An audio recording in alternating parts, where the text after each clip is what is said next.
donné. Aimer, c'est tout donner. Aimer, c'est tout donner. Et se donner soi-même. Alléluia. Amen.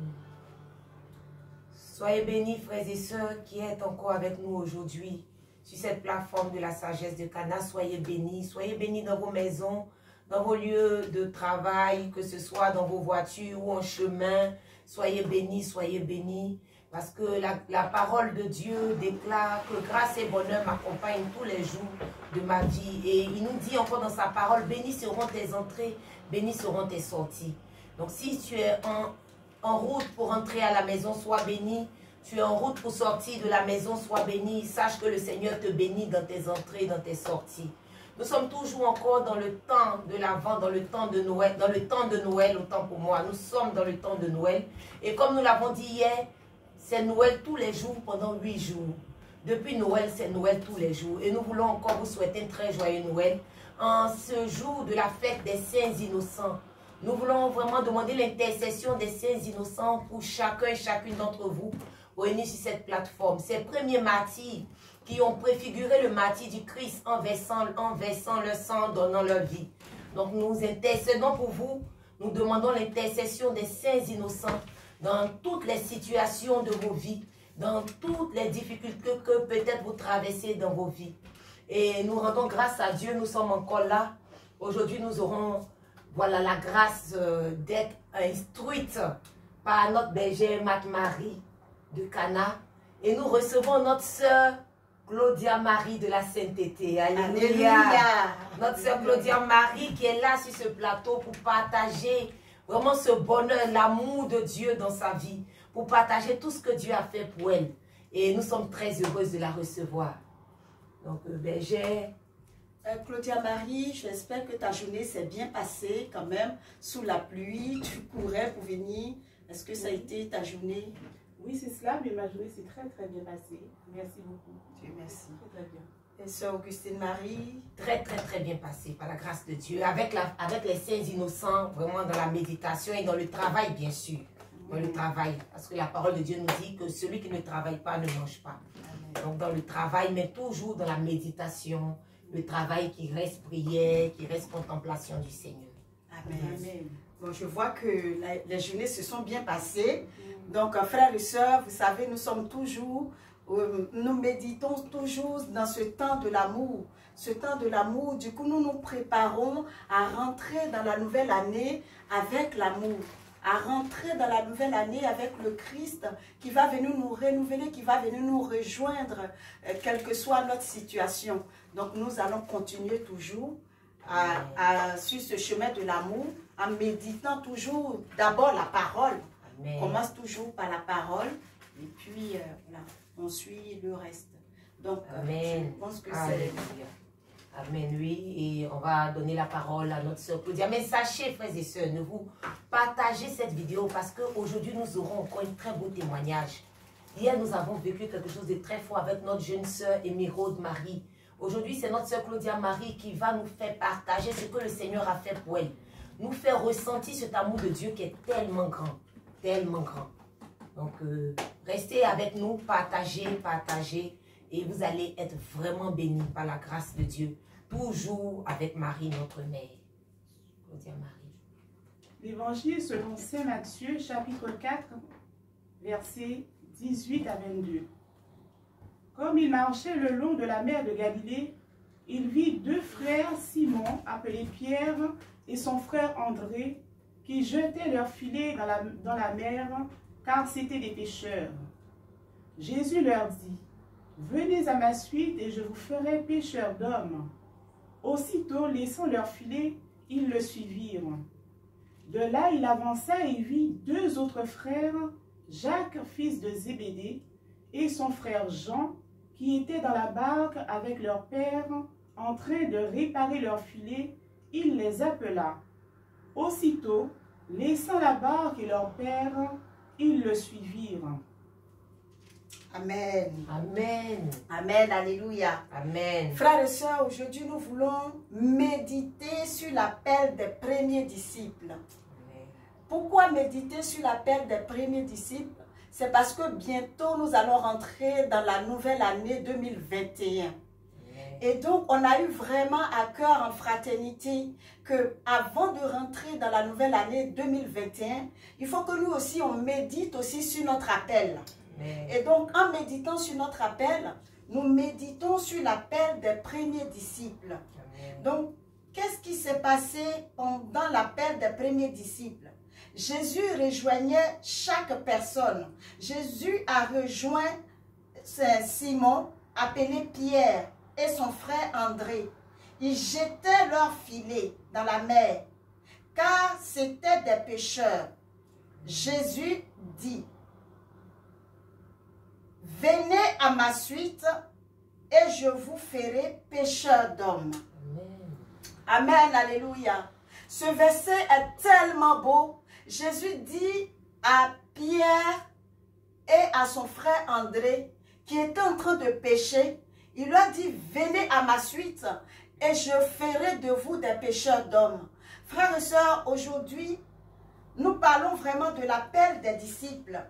C'est pour dire que tout le monde est appelé. Jésus nous rejoint dans notre histoire. Amen. Quand il nous rejoint dans notre histoire, il nous appelle. Amen. Et peut-être que tu me diras, non, moi je ne suis pas appelé. Mais comment penses-tu que tu n'es pas appelé? Est-ce que, tu me poses la question, est-ce que nous sommes tous appelés à cette vie de prière? J'ai une bonne réponse pour toi. On a l'un de nos saints pères qu'on aime beaucoup, le Père bienheureux Marie-Eugène, de l'enfant Jésus, fondateur de notre Dame de vie. Il nous donne les réponses dans « Dis-nous qui est Dieu ».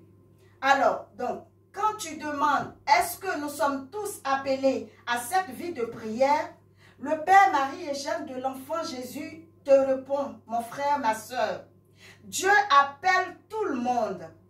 La source divine de la contemplation, ce feu, ce foyer qui est Dieu, appelle tout le monde. Il veut brûler tout le monde. Dieu veut brûler tout le monde. Amen. Il appelle tout le monde. La grande tristesse de Sainte Thérèse de l'Enfant Jésus, c'est que nous n'y croyons pas à cet amour qui veut brûler tout le monde. Alléluia. Elle sentait dans cet amour infini un amour douloureux qui ne peut pas se rependre parce qu'on ne le connaît pas. Vous voyez, donc Sainte Thérèse de Lisieux elle souffrait parce qu'on ne connaît pas cet amour. Parce qu'on ne connaît pas ce foyer d'amour. On ne connaît pas cette grande réalité qu'est la Trinité, la Sainte Trinité, qu'est l'amour qui désire se répandre dans la nature et de se répandre dans le besoin et de se répandre. C'est beau. Sainte Thérèse de l'Enfant Jésus, elle ne compte que sur la miséricorde, sur le débordement de l'amour. L'amour de Dieu qui se donne au-delà de toute mesure, au-delà de toute justice, au-delà de toute exigence, qui ne se considère dans la diffusion de lui-même que le besoin de sa nature divine, du foyer d'amour qu'il est. Voilà ce que comprenait Sainte Thérèse de Lisieux à travers l'amour. Donc, mon frère, ma soeur, je voulais te dire que si tu te posais des questions, est-ce que tout le monde est appelé à cet amour? Oui, le Père Marie-Eugène de l'Enfant Jésus te dit oui, tout le monde est appelé à être brûlé par Amen. cet amour. À Amen. être brûlé par cet amour. Amen. Donc, on Amen. revient dans l'histoire, quand Jésus était venu appeler les premiers disciples, je pense que Pierre et André étaient aussi saisis par cet amour. Vous voyez, ils étaient en train de pécher. Il leur a dit, lâchez vos filets et suivez-moi. Je ferai de vous des pêcheurs d'hommes. Ils brûlaient tellement d'amour. Ils n'ont même pas cherché à comprendre. Ils ont arrêté. Ils ont tout arrêté et ils suivaient Jésus. Mon frère, je ne veux pas te dire aujourd'hui d'arrêter de travailler. Je ne veux pas te dire, ma soeur, d'arrêter ton travail.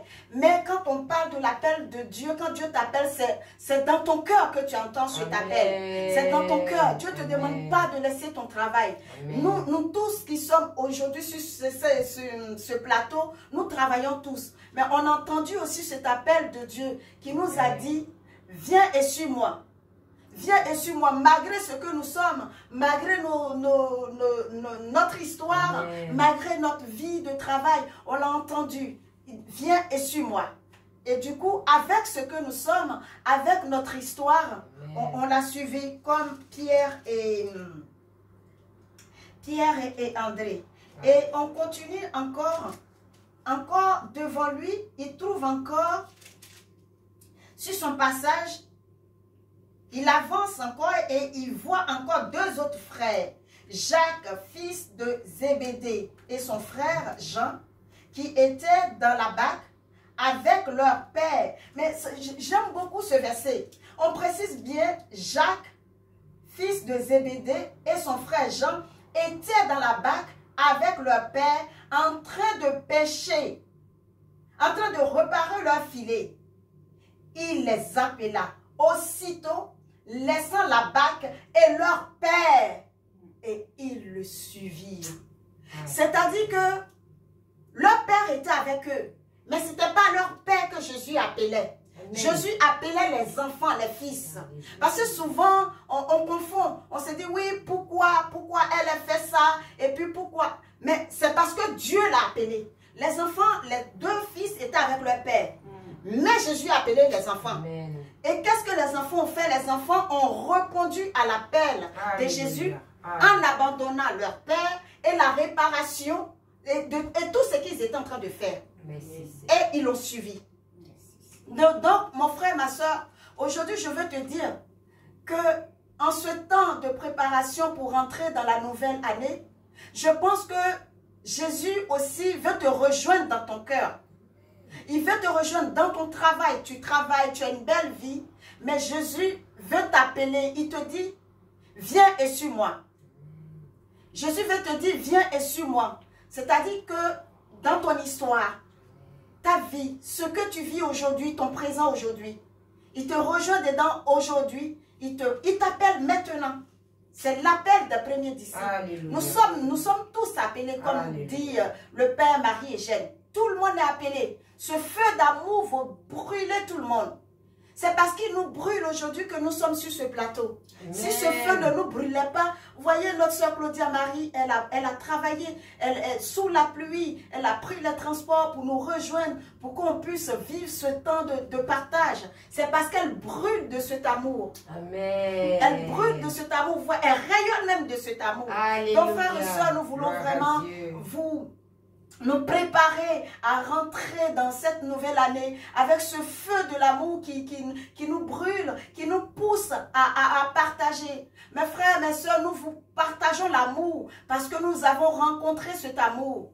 Nous vous partageons l'amour parce que nous vous aimons. Amen. Quand tu aimes quelqu'un, tu veux partager ce que tu aimes avec la personne. Amen. Et voilà pourquoi ce soir, ensemble, nous allons échanger et prier ensemble autour de l'amour pour que chacun de nous, chacune de nous entende cet appel des premiers disciples pour pouvoir rentrer dans la nouvelle année et puis impacter aussi sa génération, surtout si Dieu vraiment t'appelle. Amen. Parce que souvent, ce n'est pas nous-mêmes qui nous appelons, c'est Jésus qui appelle. Amen. Quand il a rejoint le Père et les enfants, il a appelé les enfants. Il a laissé le Père. Amen. Le Père n'a pas dit oui, mais pourquoi il ne m'a pas appelé? Moi aussi je vais suivre, moi aussi je... Non, il appelle. Amen. Si tu entends l'appel, tu te lèves et tu le suis. Et il fera de toi un pécheur d'hommes. Comme disait le Père Christian Lancré-Javal pendant un discernement sur mon appel, il est dit, tu sais, on reconnaît l'arbre à ses fruits. Amen. Donc, je crois que j'ai fini cette petite exhortation. Donc, je vais passer la parole à la sœur Augustine Marie. Alléluia. Amen. Frères et sœurs, il n'y a vraiment rien à rajouter. La parole de Dieu nous a bénis encore ce soir et l'exhortation de notre sœur Marie est vraiment très claire, très limpide. Et le Saint-Esprit s'est saisi d'elle comme un canal pour nous faire comprendre qu'effectivement, Dieu a un bon plan pour nous, un bon but. Parce que Jésus ne nous appelle jamais pour nous faire du mal ou pour nous faire souffrir. Jésus ne nous appelle jamais pour nous emmener en arrière ou pour nous retarder. C'est toujours pour nous faire du bien. Et peut-être que mon frère, ma soeur, tu as entendu l'exhortation de la servante de Dieu. Et tu te dis, ben bon, moi je suis un pécheur ou moi je suis une pécheresse. Voilà, dans ma vie j'ai fait ceci, j'ai commis telle chose, j'ai fait ci, ça. Comment moi Dieu peut m'appeler? Mon frère, ma soeur, je te dis que c'est faux. Ce sont des mensonges du diable. Quelle que soit la situation dans laquelle tu te trouves, Dieu aussi a un projet pour ta vie. Dieu a un projet d'appel pour ta vie. Et la sœur l'a dit. Elle a dit que vraiment en cette nouvelle année, il faut que nous puissions rentrer dans l'appel de Dieu. C'est vrai, la sœur a précisé dans son exhortation, l'appel de ton frère n'est pas ton appel. L'appel de ta sœur n'est pas ton appel. Mais c'est dans cette intimité avec Dieu que tu vas retrouver l'appel que Dieu a pour toi. Donc je veux vraiment t'emmener à t'imprégner de cette exhortation, à relire encore les textes que la sœur nous a, la sœur nous a partagé. Et surtout, tout ce que je peux te dire, mon frère, pour que tu puisses rentrer dans cette exhortation qui a été faite aujourd'hui, c'est de croire en la miséricorde de Dieu. Alléluia. C'est de véritablement croire en la miséricorde de Dieu. Parce que souvent, on regarde notre situation. Voilà la sœur qui n'arrête pas de donner son témoignage sur sa vie. Et on se dit, mais comment moi qui suis comme ça? Moi comme ci, comme ça, est-ce que moi-même je peux parler de Dieu? Si je parle de Dieu, ceux qui me connaissaient avant, qu'est-ce qu'ils vont penser de moi? Si je suis en train de dire aujourd'hui, prêcher l'évangile, qu'est-ce que les gens vont dire de moi? Mon frère, ma soeur, n'écoute pas tout ça. Réponds à l'appel que Dieu a déposé dans ton cœur. Parce que dans la situation où tu es, Dieu a besoin de toi pour toucher des personnes qui sont dans cette situation. Amen. Dans la situation où tu es, quelle que soit ta situation, il y a des personnes qui vont être touchées parce que toi, tu vas répondre à l'appel de Dieu. Donc, je te demande de croire en la miséricorde de Dieu. Puisque depuis combien de temps nous sommes en train dans cette série d'exhortations sur l'amour de Dieu. Et c'est dans cet élan de l'amour de Dieu que la sœur nous a exhorté sur l'appel de Dieu. Et véritablement, nous devons rentrer dans cet appel, croire à cet appel. Et accepter de rentrer dans cet appel, c'est aussi accepter la miséricorde de Dieu. Vous savez, chers frères et sœurs, le Seigneur, on voit Dieu, on aime bien proclamer la puissance de Dieu. Oh, Dieu est puissant, il m'a fait ceci. Dieu est puissant. Mais cette Faustine nous dit, cette sainte qui a été canonisée par le pape Jean-Paul II, cette sainte polonaise, la petite Faustine, elle nous dit que le plus grand attribut de Dieu, c'est sa miséricorde. Amen. Le plus grand attribut de Dieu, c'est sa miséricorde. C'est vrai, nous voulons incarner la gloire de Dieu. Nous voulons incarner, vraiment ressembler, manifester cette gloire de Dieu devant le monde. Mais mon frère, ma soeur, avant d'arriver à la gloire de Dieu, sache que le plus grand attribut de Dieu, c'est sa miséricorde. Et comme nous le faisons si bien la sagesse de Cana, Marie est mère de miséricorde. Amen. Elle est la mère de miséricorde. Et tous nous récitons le Salve Regina, Mater Miséricordiae. Elle est la mère, et c'est cette mère de miséricorde que nous venons te proposer aujourd'hui. Si tu ne sais pas comment répondre à l'appel de Dieu, la sœur après te demande de répondre à l'appel. Si tu ne sais pas, il y a la miséricorde de Dieu. Marie, mère de miséricorde. Saisis-la, attrape-la par la main. Vraiment, saisis son manteau. Elle te conduira. Par sa miséricorde, elle t'aidera à répondre vraiment à cet appel de Dieu. Et c'est vraiment dans cet élan qu'on reçoit aujourd'hui notre sœur Claudia Marie, qui va nous partager ce que Dieu a fait pour elle. Elle a été visitée par l'amour de Dieu. Elle a été bénie par l'amour de Dieu. Et elle va nous dire, déjà on va demander à notre sœur Claudia Marie, qui est membre de la fraternité de la sagesse de Cana, pour ceux qui ne la connaissent pas.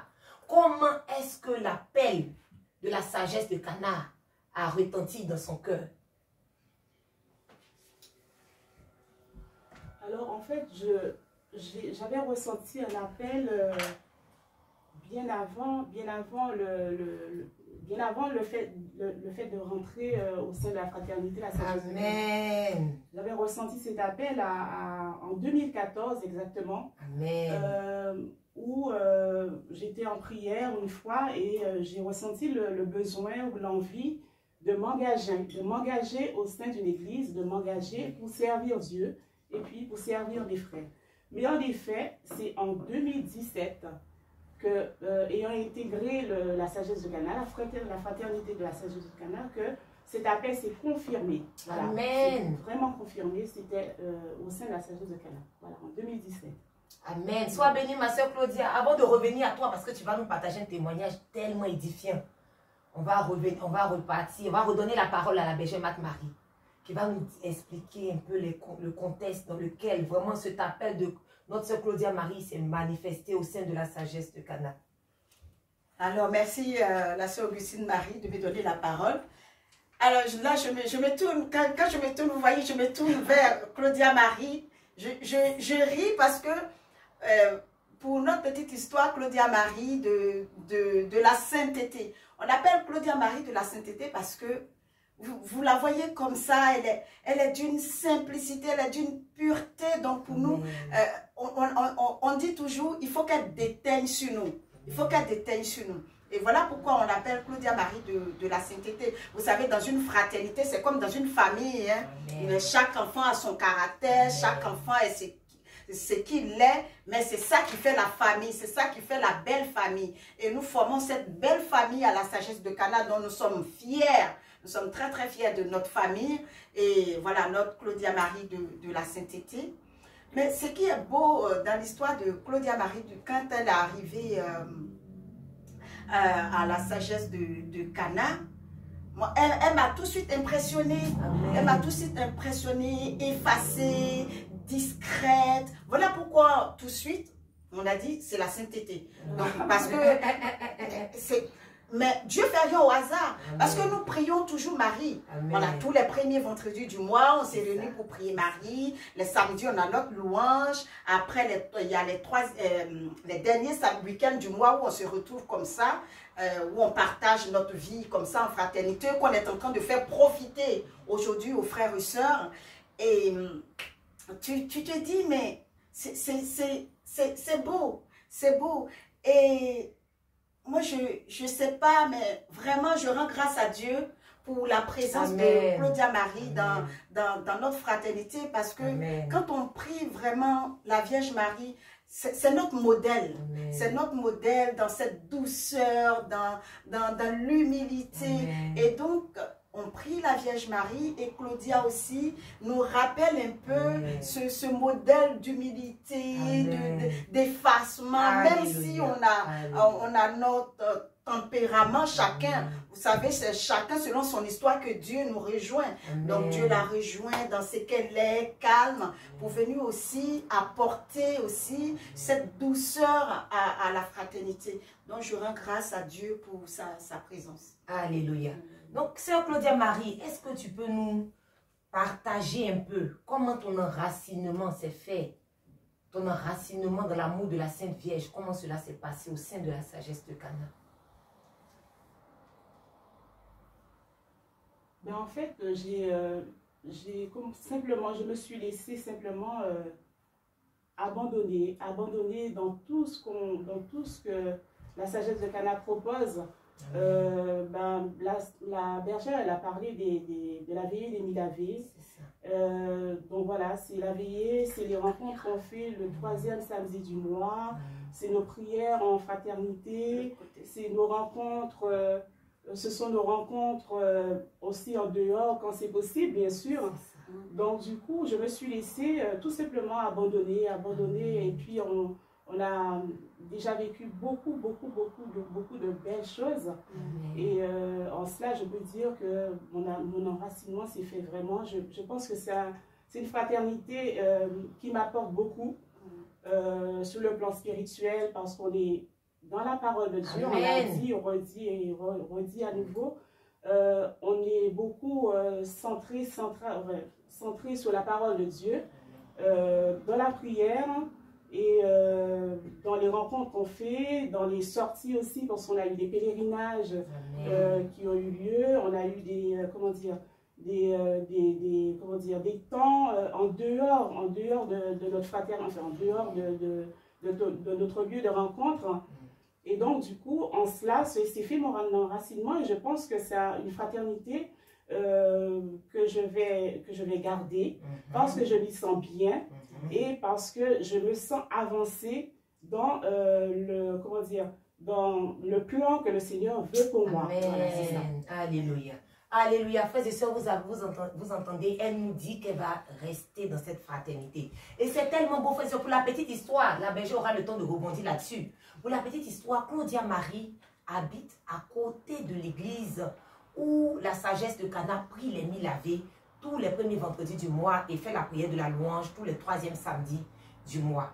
Et Claudia Marie, justement, qui est notre sœur qui habite à côté de l'église, hein, vous savez, frère, elle n'est pas là par hasard. C'est une sœur qui a vraiment donné sa vie à Dieu. Elle a vraiment donné sa vie à Dieu. Et par rapport à ce témoignage-là, la bergère va nous dire en plus, lorsqu'on allait veiller les vendredis, le matin, qu'est-ce qui se passe avec Claudia Marie? Alors, ce qui est beau, c'est que, comme disait la sœur Augustine Marie, Dieu ne fait rien au hasard. Il ne fait rien au hasard. Et là où on est en ce moment à l'église Saint-Antoine des 15-20, Claudia habitait un peu à combien de kilomètres? Oui, son premier domicile. Elle n'habitait pas loin de l'église. Elle n'habitait pas loin de l'église. Donc, qu'est-ce qui se passe quand on finit les veillées dans la nuit? On veille jusqu'au matin. On va les premiers vendredis du mois. On reste à l'église. On veille jusqu'au matin. Et on a la grâce d'avoir notre soeur qui n'habitait pas loin. J'ai dit qu'il n'habitait pas loin parce qu'on va avancer. On va avancer sur son témoignage. Qui n'habitait pas loin et qui nous recevait le matin. Le temps dont on arrive, souvent nous sommes surprises. Elle prépare le petit déjeuner. Oui, même souvent on reste, c'est-à-dire qu'on finit à 8 h du matin. Une fois qu'on est rentré chez Claudia, on peut sortir de là-bas le soir. Parce que, en fait, avant de venir à la veillée, elle a déjà prévu tout ce qu'il nous faut pour notre petit déjeuner, pour notre repas le midi. Et quand on arrive, moi je suis bouleversée. Je dis, mais comment elle a fait? Elle est partie au travail, elle est venue à la prière, on arrive chez elle, tout est prêt pour nous accueillir. Mais c'est l'amour, en fait. C'est l'amour qui brûle en elle, qui fait qu'elle est au service de elle vient prier, on prie tous. Mais après, elle ne veut pas qu'on rentre chez nous. Elle veut qu'on fasse une pause chez elle, profiter d'un bon petit déjeuner, d'un bon repas le midi, avant de partir. Et ça, c'est... Je pense que c'est une grâce de la Vierge Marie qui, elle se dit, oui, mes enfants, elles viennent, ils sont là, ils veillent toute la nuit. Il faut quand même que l'une de leurs sœurs soit un instrument pour les bénir le matin. Amen. Donc, Claudia Marie est notre bénédiction tous les premiers vendredis du mois après les veillées. Alléluia. Donc, Claudia, tu vas nous dire, la bergère vient de dire qu'après les veillées, c'est toi qui t'occupais de recevoir tes frères et sœurs. Et moi-même, j'en ai bénéficié parce que je me souviens, voilà, d'avoir passé, on est resté toute une matinée chez toi, à vraiment passer des temps en fraternité. Et c'était tellement beau. On a eu le petit déjeuner, tu as fait à manger et tout. Et tu te plaignais, tu disais, oh, l'appartement n'est pas assez grand pour vous recevoir tous et tout. Et qu'est-ce qui va se passer? Tu étais dans un appartement où tu avais un bail. Et le bail a pris fin l'année dernière. Et tu devais partir de l'appartement. Oui. Et on était tous dans la désolation. Et qu'est-ce qui va se passer? Est-ce que tu peux nous rendre ce témoignage-là? Qu'est-ce que la Vierge Marie a fait concrètement? C'est vrai que nous avons un Dieu qui est bon, qui est grand, qui est vraiment... il fait des merveilles dans nos vies, vraiment, qui est fou d'amour pour nous au point de nous combler des demandes qu'on lui fait au-delà même de nos espérances. Et donc, du coup, effectivement, j'habitais un appartement. Et il s'avère que bon, c'était un contrat, il fallait que je quitte cet appartement parce que c'était pas possible de renouveler. Et donc, du coup, j'étais dans la nécessité d'avoir un nouvel appartement. Et donc, je cherchais dans ce sens pour trouver un autre appartement. Et sachant que j'étais déjà à côté de l'église et que c'était un appartement que j'avais eu parce que j'avais fait une demande au Seigneur. En 2014, en effet, j'avais fait une demande au Seigneur. Je lui avais dit, Seigneur, je vais être affectée dans la région parisienne, Amen. Mais pour pouvoir te servir et servir aussi mes frères, m'engager au sein de l'église, parce que je ressentais déjà l'appel en 2014. Donc j'ai dit au Seigneur, Seigneur, j'aimerais que tu me fasses habiter à côté d'une église. Oh, c'est tellement beau. Alléluia. Amen. Donc, effectivement, beaucoup de personnes habitent à côté d'une église, mais l'objectif quand même, c'était de me sentir utile, de servir le Seigneur, de servir mes frères. Amen. Donc, du coup, à ma grande surprise, le Seigneur a répondu à mon appel. Amen. Parce que, comme on dit, le Seigneur est tout amour. Oui. Le Seigneur est bon, le Seigneur Oui, est il grand. est bon. Donc, du coup, il a répondu à mon appel, c'est-à-dire le jour où je suis venue signer mon bail, je sors du train, je marche un petit peu, je traverse le passage piéton et je tourne la tête et je vois noter Église Saint-Antoine des 15-20. Ah, wow. Alors là, j'étais Mais ma soeur, tu vas émerveillée. continuer. Frère, est-ce que vous réalisez comme il est difficile en France de trouver une maison à Paris? Je vous dis à Paris. Et en plus de ça, elle avait dans son cœur demandé au Seigneur d'habiter à côté d'une église. Oh, sois béni, Seigneur. Amen. Merci, Seigneur. Et donc, pour continuer, voilà, donc du coup, cet appartement, je l'ai habité et puis il fallait quitter. C'est ça. Donc, du coup, je faisais des demandes un peu partout, dans Paris, à l'extérieur de Paris, parce que c'est moins cher et c'est plus facile d'accès. C'est ça. Facile d'accès. Donc, du coup, je faisais mes demandes depuis, j'ai fait des demandes depuis pendant 3 ans. Pendant 3 ans. Et le Seigneur a à nouveau, je disais, Seigneur, puisque cette première demande, tu as répondu à la première demande, tu ne peux pas m'enlever de là, tu ne peux pas me faire partir plus loin où je ne serais peut-être pas bien, où je me suis déjà intégrée au sein de cette paroisse, où je me sens bien, voilà, etc. Je donne de mon temps tant que je peux. Donc, du coup, la Vierge Marie, à ce moment-là, elle est intervenue. Amen. On acclame maman Marie chérie. Voilà, Amen. Merci aussi à ma fraternité qui m'a beaucoup soutenue parce que voilà, l'échéance arrivait, il fallait vraiment que quelque chose se passe. Voilà, quelque chose se passe.